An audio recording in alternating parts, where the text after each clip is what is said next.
y que como hijos e hijas de Dios, Dios a los hijos que se brincan las trancas, pau, pau, pau.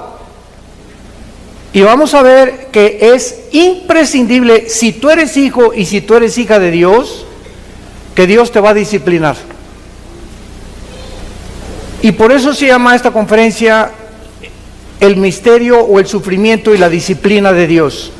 Porque si tú no estás enterado de la forma como Dios nos trata, pues entonces todos los cristianos harían lo que les da la gana.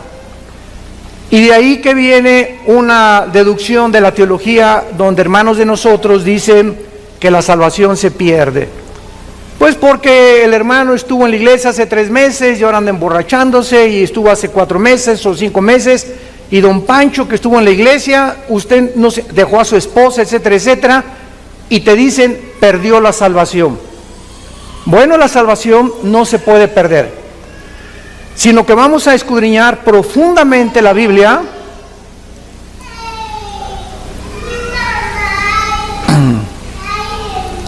vamos a escudriñar profundamente la Biblia para descubrir que cuando una persona se ha alejado de Dios y no regresa, simplemente es porque nunca tuvo la salvación. Porque vamos a ver las 3 etapas en las que Dios nos disciplina, y una de ellas, escúcheme muy bien, es la muerte. Y se llama el pecado de muerte, como lo vamos a ver en muchos pasajes del Nuevo Testamento. Hebreos 12, versículo 4 dice: porque aún no han resistido hasta la sangre, combatiendo contra el pecado, y ya han olvidado la exhortación que como a hijos se os dirige diciendo: hijo mío, no menosprecies la disciplina del Señor, ni desmayes cuando eres reprendido por Él. Porque el Señor al que ama, disciplina y azota a todo el que recibe por hijo. Si soportan la disciplina, Dios te va a tratar como a hijo. Porque ¿qué hijo es aquel a quien el padre no disciplina? Pero si se les deja sin disciplina, de la cual todos somos participantes, entonces son bastardos y no hijos. Por otra parte, tuvimos a nuestros padres terrenales que nos disciplinaban y los venerábamos. ¿Por qué no obedeceremos mucho mejor al Padre de los Espíritus y viviremos? Muy bien, vamos a ver que la Biblia nos explica que todos nosotros vamos a enfrentar el sufrimiento. En su gran obra, el dramaturgo William Shakespeare, Hamlet, escribió de esta manera como él percibía la vida. Hace muchos años, yo tenía como 18, 19 años cuando personifiqué el papel de Hamlet. Me encantaba el teatro en aquel tiempo. Y me acuerdo que todavía la partitura que yo me aprendí decía: ¿qué es más levantado contra el espíritu? ¿Sufrir los golpes y los dardos de la insultante fortuna, o levantar las armas contra un piélago de calamidades y haciéndole frente a acabar con ellas? Morir, dormir, no más. William Shakespeare, aunque no era cristiano, percibió la vida que ¿qué vamos a hacer cuando sufrimos? Vamos a levantar las armas contra un piélago de calamidades, vamos a enfrentar el sufrimiento, vas a enfrentar tu divorcio, vas a enfrentar el abandono de tus padres, vas a enfrentar los abortos, vas a enfrentar la vida con valor, o si no, pégate un balazo. Así lo resumió Shakespeare: morir, dormir. O sea, si no quieres vivir y no te das cuenta que no estamos en Disneylandia ni en Reino Aventura, estamos en un mundo bien feo, donde este mundo está ocupado por el enemigo y estamos rodeados de enemigos por todos lados. No hay un solo cristiano que no tenga enemigos, y si no los tienes, no eres cristiano, porque de alguna forma te van a perseguir, o en tu familia, o tus amigos, o en la política. Cualquier cosa que nosotros enfrentemos, hay un mundo que se opone a la luz y a la verdad, lo cual nos habla la condición tan patética en la que se encuentra el ser humano. Ahora, muy bien, el sufrimiento no es inexplicable, porque cada cosa que nosotros experimentamos sufriendo tiene una razón de ser. Y vamos a comenzar a abordar esto para que comencemos con una ley bíblica que se llama la ley de la responsabilidad individual. La ley de la responsabilidad individual. La causa más común de los sufrimientos es cuando nosotros mismos nos lo causamos. Es el autoinducido. La mayoría de las personas se causan a sí mismas, por la forma como viven, muchas angustias y problemas en sus vidas por circunstancias que tú mismo has creado. Y la ley de la responsabilidad individual reconoce lo siguiente: toda decisión que tú tomes, un café que te tomes, una película que escojas ir a ver, un carro que compres, la novia, el novio que escojas, el matrimonio, todas las decisiones que tomamos tienen consecuencias, para bien o para mal. Fíjense lo que le estoy diciendo: nosotros somos responsables de todas las decisiones que hayamos tomado. Si tú te encuentras ahorita con problemas de diabetes o triglicéridos altos o glucosa elevada, es por las pizzas que te cenas. Si tú tienes problemas de hipertensión a los 45, 50 años, simplemente, ¿verdad?, es porque no has cuidado tu salud y porque comes cosas con demasiada grasa y después vienes, hermano, póngame la mano en la panza que tengo aquí, que ya es realmente una catedral del Vaticano. Y yo siempre les he dicho, si viene un gordito a pedirme que ore por él, no oro por él. ¿Por qué? Porque Dios no es la varita mágica. Hemos creído que Dios es un mago, o el mago de Aladino, que va a satisfacer todo lo que nosotros le pidamos, porque no hemos aprendido la ley de la responsabilidad individual. ¿Quieres salud? Cuida tu comida. ¿Quieres salud? Cuida tu bebida. No te lamentes después, ni le pidas a Dios sanidad cuando has abandonado tu responsabilidad de lo que comes y de lo que bebes.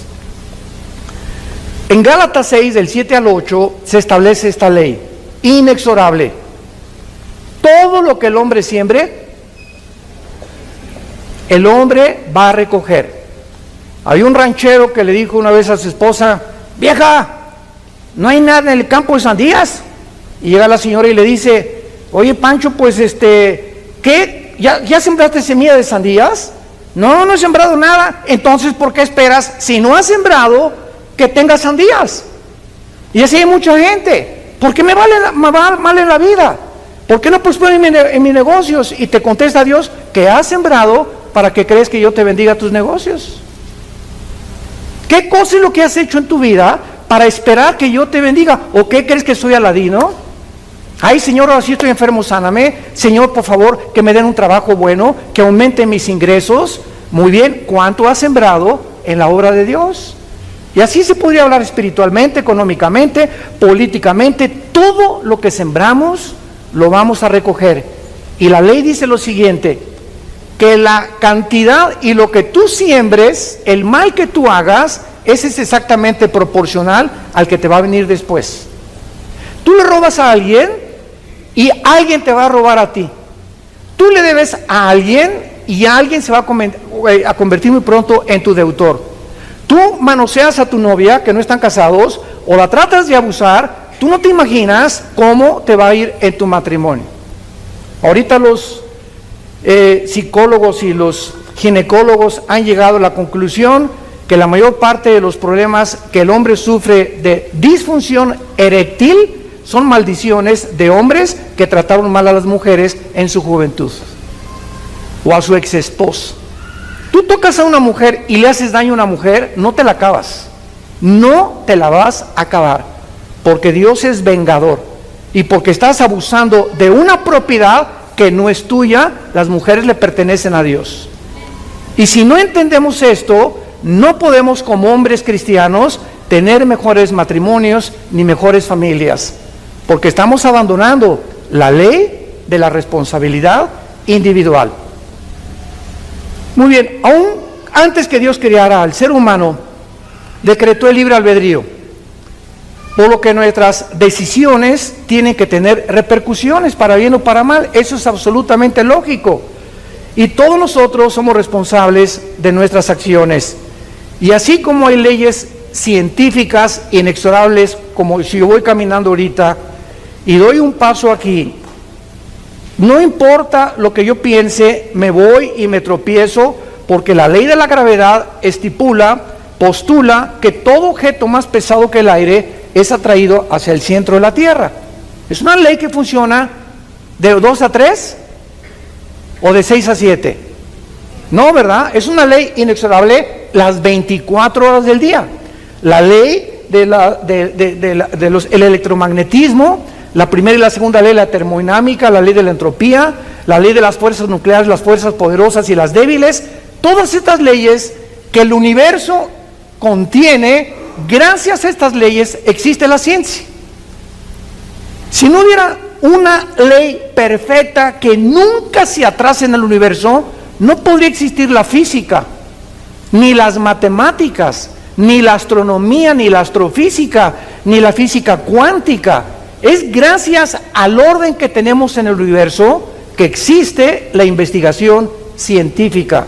De la misma manera, las leyes espirituales no se pueden violar.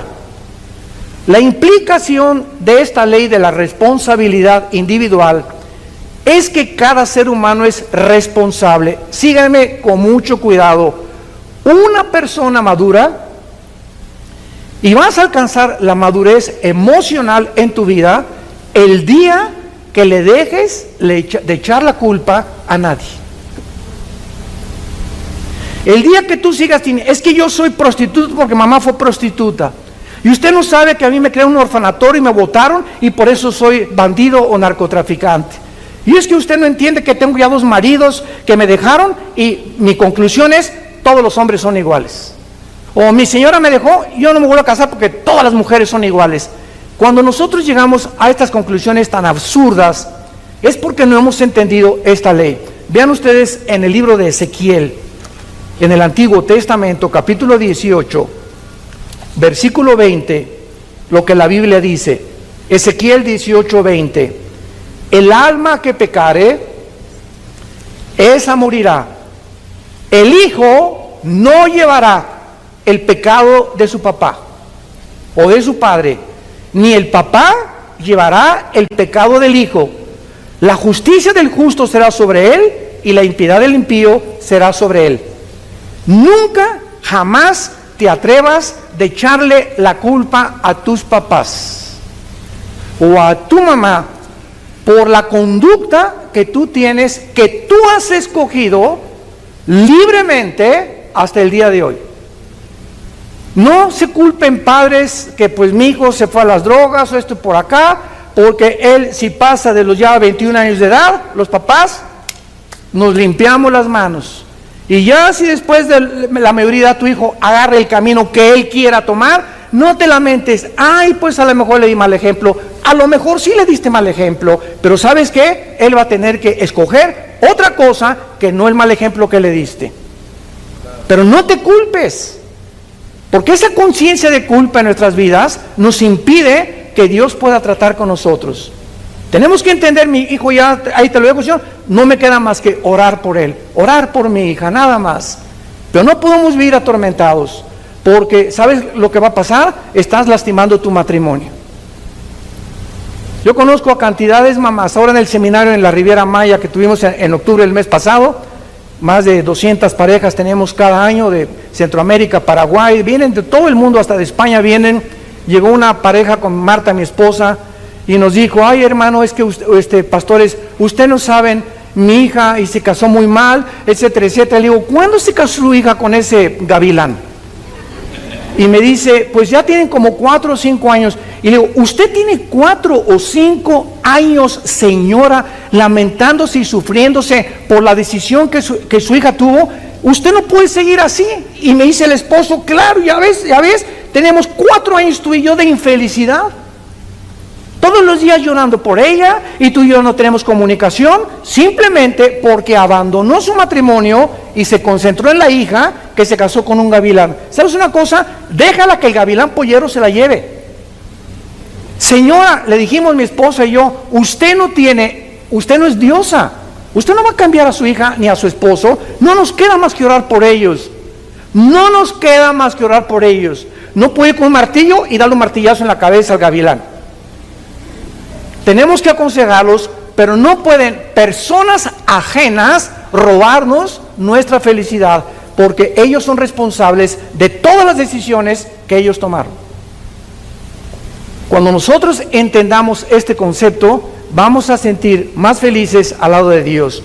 Ahora, muy bien, nadie crea, ni tampoco esperes, que ni se te atraviese el pensamiento de creer que te vas a salir con la tuya. Ninguna persona que haya hecho algo va a salirse con la suya, ni tampoco escapar las consecuencias de Dios. Veamos 2 pasajes en el Antiguo y en el Nuevo Testamento. En Jeremías capítulo 16, versículo 17, dice así, Jeremías 16, 17, dice Dios: mis ojos están sobre todos tus caminos, los cuales no se me ocultaron, ni tu maldad se esconde de la presencia de mis ojos. No hay nada, absolutamente nada que hagas encerrado en el closet que Dios no vea. Todos nosotros cuando pecamos, o como una vez me dijo unos papás de su hijo con su novia, que estaban teniendo relaciones sexuales antes de casarse. Y estos muchachos estaban en la alabanza de una iglesia allá en Centroamérica. Y cuando nos los trajeron a mi esposa y a mí, les dije a esta pareja de jóvenes: ¿saben ustedes por qué hacen lo que hacen? Porque creen que Dios no los ve. Si ustedes creyeran realmente que Dios los ve, no harían lo que hacen escondidas. ¿Y cuántos hombres, cuando se van de viaje y rentan un hotel, rentan una película pornográfica, por qué creen que la rentan? Porque creen que Dios no los ve. ¿Y saben cómo se llama esto? La falta del temor de Dios. La falta del temor de Dios. Y el temor de Dios es el principio de la sabiduría. Si realmente creyéramos que Dios nos ve las 24 horas del día, no haríamos lo que hacemos cuando nadie nos ve, porque Él nos está mirando. Y el otro pasaje está en 1 Timoteo 5,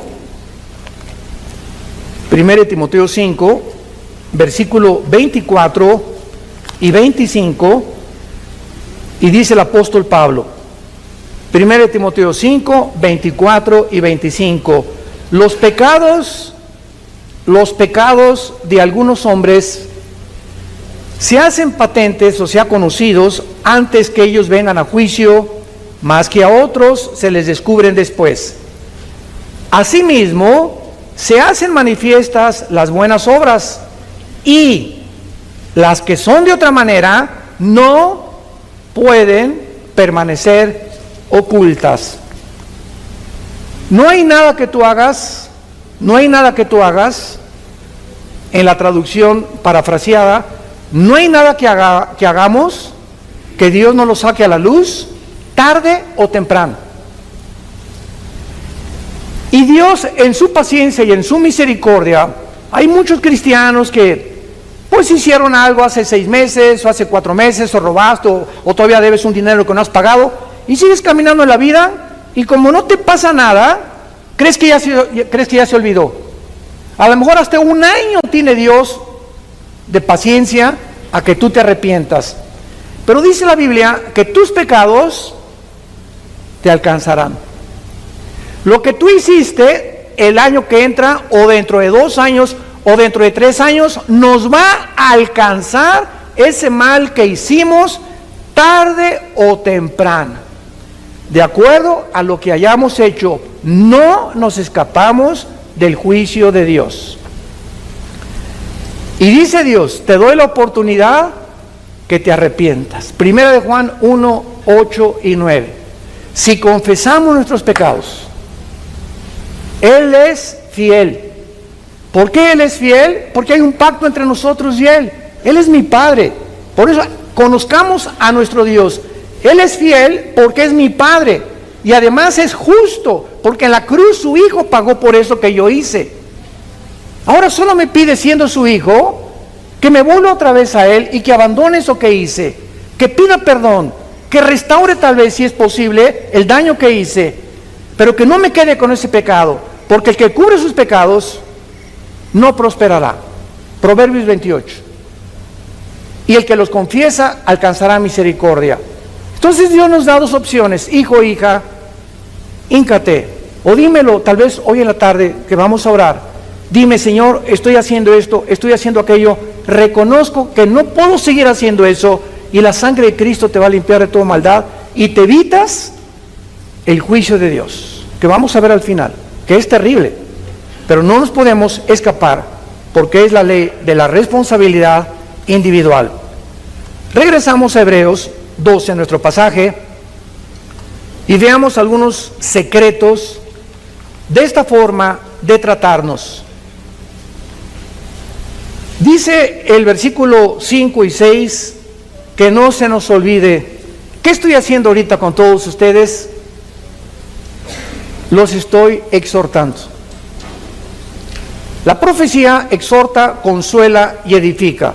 Y el profeta del Nuevo Testamento no es: te vas a casar con una muchacha que va a llegar de ver dentro de 2 semanas a la iglesia, o el presidente de esta nación va a hacer esto y va a salir esto y aquello. Esas profecías, ¿verdad? Siempre les he llamado yo marihuanadas. ¿De cuál fumaron? El profeta en el Nuevo Testamento, 1 Corintios 14:3, es la persona que habla para exhortar, para edificar o para consolar con la Biblia. Ya no es para el futuro, porque el futuro está completamente revelado ya aquí en los 66 libros de este maravilloso libro que se llama la Biblia. Entonces dice Dios: no te olvides de la exhortación. Y ahorita Dios, a través de la Biblia, yo estoy haciendo esto, y apunto un dedo a ti y me apunto 3 a mí. O sea, no creas que yo tampoco me escapo de esto, porque nosotros somos los primeros, a los líderes a quienes Dios nos juzga. Antes que Dios juzgue a la iglesia, comienza con aquellos que son líderes en su casa, los hombres, en tu trabajo, en tu oficina, políticamente, a los jueces, a los magistrados, a los gobernantes, a los presidentes de la república. Les cae tarde o temprano el hacha que ya está puesta en la raíz del árbol. Entonces, no olvidemos esto que va a decir Dios: hijo mío, no menosprecies mi disciplina. La palabra disciplina en el griego es la palabra pedagogos. De ahí viene la palabra pedagogía, que se usa para educar a los niños. A un niño en la primaria, desgraciadamente muchos maestros no lo saben, la educación no, escuchen esto, la educación no consiste en solamente un input o meter data o conocimiento en las mentes del niño. El niño sabe de historia, de geografía, teatro. La educación básicamente bíblica está relacionada con formar el carácter, conformar la formación del carácter. Es lo que significa pedagogos en el griego, formar el carácter. Es importante que el niño, aparte que reciba información desde la primaria, sepa que tiene que llegar con los zapatos boleados, que no puede hablar en el salón porque hay disciplina, que tiene que respetar a sus amiguitos y no estar hablando cuando la maestra esté en el pizarrón, que tiene que llegar en punto a las clases, y la responsabilidad y la disciplina que se adquiere en las escuelas desde los niños es lo más importante para cuando ellos crezcan en su carácter. Decía J. Ed Hubbard, que fue el presidente y fundador del FBI, de la Oficina Federal de Investigaciones en Estados Unidos, que sirvió a 4 presidentes en Estados Unidos como jefe del FBI. Antes de morir, Hubbard dijo estas palabras: la característica de todos los delincuentes juveniles en las cárceles que he visitado, el principal factor es que todos ellos creen que el mundo está en deuda con ellos, que el mundo les debe algo. Y son muchachos amargados que crecen, nunca en la casa no los disciplinaron, en la calle se pasaron los altos, insultaron a la policía, tarde o temprano acabas en la cárcel. Porque vivimos un mundo con reglas y tú no puedes ir contra la autoridad porque recibe las consecuencias en tu propia vida, en tu familia, en tu matrimonio, en tu trabajo. Entonces, si nosotros creemos y nos victimizamos, es que yo soy como soy porque nadie me quiere. Cuando mataron al presidente Kennedy, 1962-63, en la ciudad de Dallas, Texas, Lee Harvey Oswald, un muchacho que fue entrenado en Rusia y que supuestamente parece que él fue el asesino, parece que fueron 2 balazos los que le dieron, etcétera, etcétera. Cuando comenzaron a investigar la vida de este muchacho, Lee Harvey Oswald, descubrieron que había sido criado en un orfanatorio y que su mamá lo había abandonado, lo metieron a otro orfanatorio y también lo volvieron a abandonar. Y entonces, si no lo hubieran matado, los jueces en Estados Unidos y en la América Latina, escuchen esto, están victimizando a los ladrones y a los asesinos. No, es que él, si no hubiera tenido sus papás, es que si no hubiera tenido esa mamá, vamos a darle una sentencia más leve. ¿Sabes una cosa? Él hizo lo que hizo porque él lo quiso hacer. Y cuando le echamos la culpa, que somos víctimas de las circunstancias, ¿sabes de dónde viene eso? De Freud. El medio ambiente me hizo ser como yo soy. Soy el resultado del medio ambiente en el cual yo me desenvolví. En Estados Unidos hay un grande predicador que le decían el segundo que iba a ocupar a Dr. Billy Graham cuando muriera, que se llama, porque él vive, James Robinson. Él pertenecía a los Bautistas del Sur, allá en Texas, y este muchacho nació a los 6 meses, su mamá lo echó un bote de basura. Lo recogió una prostituta del bote de basura cuando él tenía, antes del año de nacido. La prostituta lo estuvo criando y amamantando como 1 año y lo volvió a echar a otro basurero cuando tenía 3 años de edad. Lo recogió otra tercera prostituta y esta tercera prostituta lo crió como 3 años y lo internó en un orfanatorio porque declaró que no lo podía seguir manteniendo. James Robinson se creó con todos estos antecedentes en un orfanatorio y a los 16 años un pastor fue a predicar al orfanatorio y él se convirtió. Y se convirtió en el predicador más grande que Estados Unidos ha tenido después del Dr. Billy Graham. Ahora él se dedica a cuidar niños con su esposa que necesitan ayuda de comida en el África. Pero ahí está el resultado, que es una mentira que tú eres lo que eres por el medio ambiente en donde tú te desarrollaste. Que tu papá le decían el Chapo de Querétaro, a tu mamá le decían la prostituta de aquí de San Miguel Allende, y a ti te hicieron lo que quisieron. Nada justifica delante de Dios lo que tú has decidido ser. Y eres lo que eres porque decidiste ser igual a tu mamá o igual a tu papá y no quisiste salirte de ese medio ambiente, porque Dios nos ofrece y nos dice que su gracia es más grande que nuestro pasado. Si lo quieres apuntar, la gracia de Dios es más grande que nuestro pasado. Ahora, muy bien, dice la Biblia que no desmayemos cuando Dios está formando nuestro carácter. Y esta palabra dice, porque Dios al que ama disciplina. Y vean ustedes la palabra que se usa a continuación en el versículo 6, y azota, en el griego es mastigo, azota al que sirve por hijo. Esta palabra azotar es ya algo físico. Dios primero nos habla esta mañana. Te estoy hablando, hijo o hija mía. Deja de hacer lo que estás haciendo. Te estoy viendo. Y te estoy recordando que no te vas a salir con la tuya. Tarde o temprano te voy a llamar a cuentas. Hazme caso, por favor. Ven a la cruz. Ahí está la sangre tan fresca como hace 2000 años para que te arrepientas. Pero si tú insistes en eso, ya no te voy a hablar porque vas a endurecer tu corazón. Y cuando tú sales por esa puerta esta mañana y tú no cambias tu actitud, ¿qué le pasa a el alma?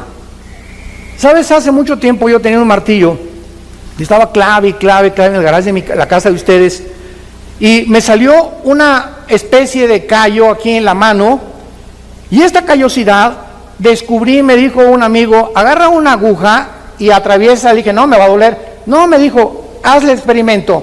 Y agarré una aguja y la metí en el callo, cero sensibilidad, porque el callo ya no tiene determinaciones nerviosas o articulaciones nerviosas, porque es callo. Esta palabra que se usa en la Biblia es lo que le pasa al alma. Llega un momento en que vienes a la iglesia y oyes, pero como te has endurecido tanto en tu corazón, Dios ya no te puede hablar, porque tú has decidido no arrepentirte. Entonces Dios va a tener que usar algo más drástico. ¿Y sabes por qué? Porque te ama, porque nos ama, y prefiere, como dijo Jesucristo en Marcos 9, es mejor que entres cojo, ciego, tuerto, manco al cielo, a que entres entero al infierno. Es tan terrible el infierno que Cristo mencionó, que solamente el pensar que en su cruz nos libró de ese castigo es para que nosotros lo tomemos verdaderamente en serio. Ahora vamos al último lugar, a ver los 3 tipos de disciplina. ¿Listos? Abróchense los cinturones. 3 tipos de disciplina, los menciono y los desarrollo uno por uno. Número 1, disciplina de advertencia.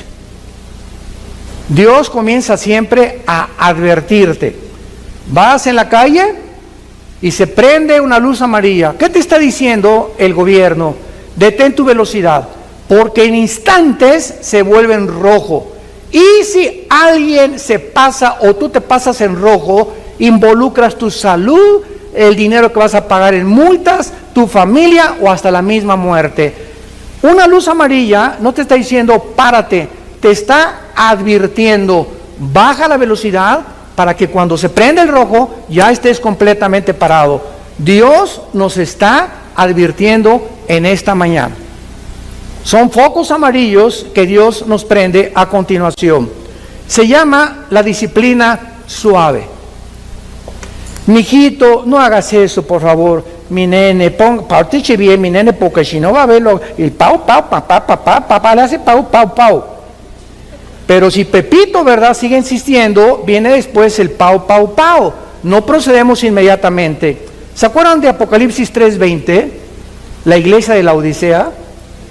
Muchos me han preguntado si esta iglesia era cristiana. La respuesta no era cristiana. Increíble que de las 7 iglesias del Apocalipsis, 5 sean llamadas a que se arrepientan. ¿Y saben cómo se personifica a Cristo o cómo se retrata a Cristo? He aquí estoy a la puerta y llamo. Es la disciplina de advertencia. Dios ahorita te está diciendo, te está tocando la puerta de tu corazón. Regresa, arrepiéntete, vuélvete a mí, te estoy esperando.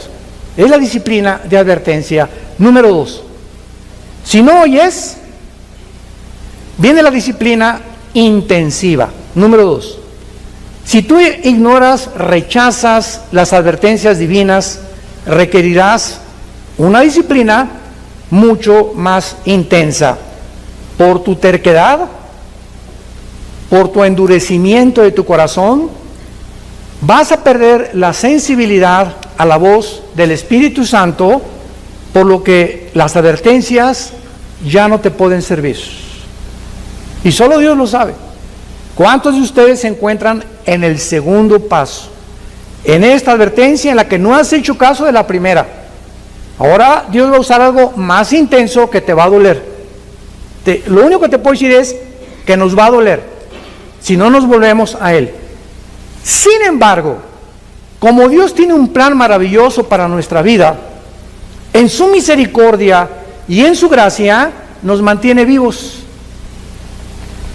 Porque nos podría llevar a casa, ¿verdad? Pero nos ama tanto Dios y es tan paciente la gracia de Dios y el carácter de Dios, que por eso estás aquí esta mañana. ¿No te has preguntado por qué amaneciste aquí? En lugar de que ahorita tuviera agarrado un accidente y afuera un ataque al corazón, una embolia cerebral, estás aquí vivito y coleando, sentado escuchando tal vez segundo paso de la disciplina de Dios, porque Dios todavía no ha tratado contigo allá afuera. A lo mejor ustedes se encuentran en este segundo paso de la disciplina intensa, y es claro, ¿verdad?, que donde hay vida, hay esperanza. Estás vivo, amaneciste vivo, hay esperanza. ¿Por qué? Te puedes arrepentir todavía. Y cuando no hacemos caso de la advertencia, ni tampoco de la disciplina intensa, viene en último lugar la disciplina de muerte. La disciplina de muerte que la vemos en más de 3 casos en el Nuevo Testamento. Veamos el primero en el libro de los Hechos, capítulo 5, con tus padrinos Ananías y Zafira. En el libro de los Hechos, capítulo 5, vemos un caso atónito, un caso sorprendente, que tal vez al principio choca con nuestra mente contra la mente de Dios, y nos preguntamos cómo puede llegarle a suceder esto a un ser humano. Solo recuerda algo: Dios te trajo al mundo y a mí también. Él es el creador de la vida, ¿correcto? Ok, Él como creador, en el momento que le dé la gana, de la forma que Él diseñe o como Él quiera, nos lleva a casa también. Ya sea quemado, atropellado, en la panza de un tiburón, un ladrillo en la cabeza, un terremoto, un choque, un cáncer, nos vamos al otro lado, nos tenemos que ir. Otros tranquilos en el hospital, alabaré, y pum, se pintan. Qué dichoso morir así, ¿verdad? Pero no todos vamos a morir así. Entonces, esta es la razón por la cual tenemos que entender algo. Dios es el dueño de nuestra vida, y no hay nadie que se pueda atrever a decirle a Dios: ¿por qué hiciste esto? Porque detrás de lo que nosotros consideramos que no es objetivo o que no es lógico, la sabiduría de Dios va más allá y trasciende nuestra manera de pensar. Aquí hay una pareja en Hechos 5 llamados Ananías y Zafira. Esta pareja robaron de una cantidad que iban a entregar en la iglesia. Sustrajeron del precio, y su esposa, sabiendo que el esposo estaba robando esa cantidad, se hizo cómplice de él. Hay un dicho en mi tierra que dice: tanto peca el que mata a la vaca como el que estira la pata. Si tú sabes algo de alguien y tú no lo delatas, en la iglesia, por ejemplo, si tú sabes que alguien en la iglesia, escuchen esto, en la iglesia los pastores perdonamos todo, ¿verdad?, menos la rebelión contra los líderes. El día que cualquiera de ustedes oiga que se habla mal de un líder, esa persona no debería estar en esa iglesia. ¿No te gusta el pastor? Mira, salte y vete a otra iglesia y busca una que te guste, porque si te quedas sembrando semilla y cizaña, no te la vas a acabar con Dios. Ahora, si alguno de ustedes sabe que hay un pecado de un pastor que es ya trascendente, que está viendo en adulterio, que el pastor tiene un amante, o que fraude o robo, ustedes ya para qué se quedan en esa iglesia, ¿verdad? Es absurdo que tú siguieras en esa iglesia, pero tú no puedes con tu esposo saber que él está robando cualquier cosa y quedarte callada, o que tu esposa está en adulterio y no se lo dice al pastor. Es que me va a pegar si él sabe. Pues sabes una cosa, que no temas las consecuencias, porque Dios te va a proteger. Bueno, esta señora Zafira se quedó con todo, ¿verdad?, guardado. Y entonces dice la Biblia que cuando le trajeron lo que se habían propuesto, le trajeron una parte nada más a los pies de los apóstoles. Y dijo Pedro a Ananías, vean ustedes, la primera pregunta es: ¿por qué llenó Satanás tu corazón para que mintieras al Espíritu Santo y sustrajeres del precio de la heredad? La primera pregunta es: ¿quién le dijo a Pedro? Ya no estamos en el Antiguo Testamento. En Hechos 2 comienza el Nuevo Testamento. ¿Quién le dijo a Pedro, que ni los conocía, que entrando a la iglesia, él sabía que este hombre y esta mujer tenían un pecado de latrocinio y de mentirle a Dios? ¿Quién le dijo a Pedro? Se llama palabra de conocimiento. Cuando un cristiano desarrolla el discernimiento espiritual, Hebreos capítulo 5, y vives cerca de Dios, a través del tiempo, tenemos como una parabólica espiritual en la dimensión invisible que Dios te permite ver o sentir, y tu esposa te dice, mira, tú le traes a Pancho, te presenta a Pancho, y el esposo dice, yo no sé, mi amor, ya se fue Pancho, pero sabes que hay algo en su mirada, hay algo en su actitud que no me gusta. Escucha a tu esposa, porque tienen ellas más desarrollado este sexto sentido que nosotros los hombres. Ellas se dan cuenta mucho más de la hipocresía y la falsedad de muchas personas, no todas, nomás las que están casadas con nosotros. La que está casada no, pero esto es muy importante. Entonces, reteniéndola, le dice Pedro, no te quedaba a ti. Al oír estas palabras, Ananías cayó y se murió. Ahí, ¡pum!, cayó en la iglesia. Y dice la Biblia, vino un gran temor sobre todos los que lo oyeron. El hecho que Dios haya permitido que se murieran estas personas cuando la iglesia estaba comenzando a levantarse, tenía esta lección: estoy vigilándolos a todos. Y aquí en la iglesia vas a caminar derechita a la flecha. ¿Por qué? Porque si no hay temor de ti, de mí, dice el Señor, no has entendido ni puedes caminar conmigo. Y recuerden algo, el temor de Dios no es tener miedo de Dios. Porque tener miedo de Dios es una cosa y tener temor de Dios otra cosa. ¿Sabían ustedes eso? El tener miedo de Dios te hace que te alejes de Dios y que no te acerques a Dios. Y cuando tememos a Dios, nos acercamos a Él sabiendo que en Él hay perdón, que en Él hay misericordia, que es mi papito y que me puede levantar, y que si me caí del caballo me va a sanar las heridas, porque Dios hace la herida y Dios sana también. Entonces el temor de Dios nos acerca a Él, porque sabemos que Él es real, que está viendo y que no lo puedo engañar. El segundo caso está en 1 Corintios 5. El segundo caso de un cristiano o de cristianos que cometieron la disciplina de muerte. En este caso de 1 Corintios 5, de cierto se oye, dice Pablo, que entre ustedes hay un problema sexual. Se tradujo con la palabra porneia, de ahí viene la palabra pornografía. Cuando vean ustedes fornicaciones, cualquier pecado fuera del matrimonio o cualquier relación sexual fuera del matrimonio es fornicar. Oigo, dice Pablo, que en la iglesia hay un pecado sexual.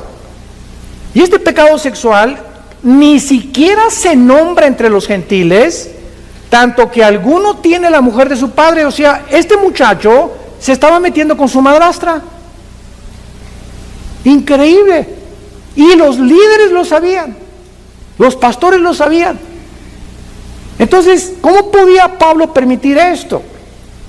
Y dice el versículo 2, ustedes están envanecidos, no debieran haber quitado de en medio de ustedes al que cometió tal acción.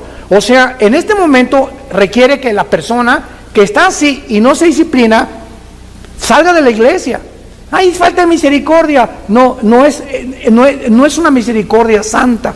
Porque mucha gente cree que la misericordia es, ay, me pegó mi esposo, me quiero aguantar porque me dijeron las hermanas que me aguantara de todo. Esa no es una misericordia santo, esa es mansedumbre.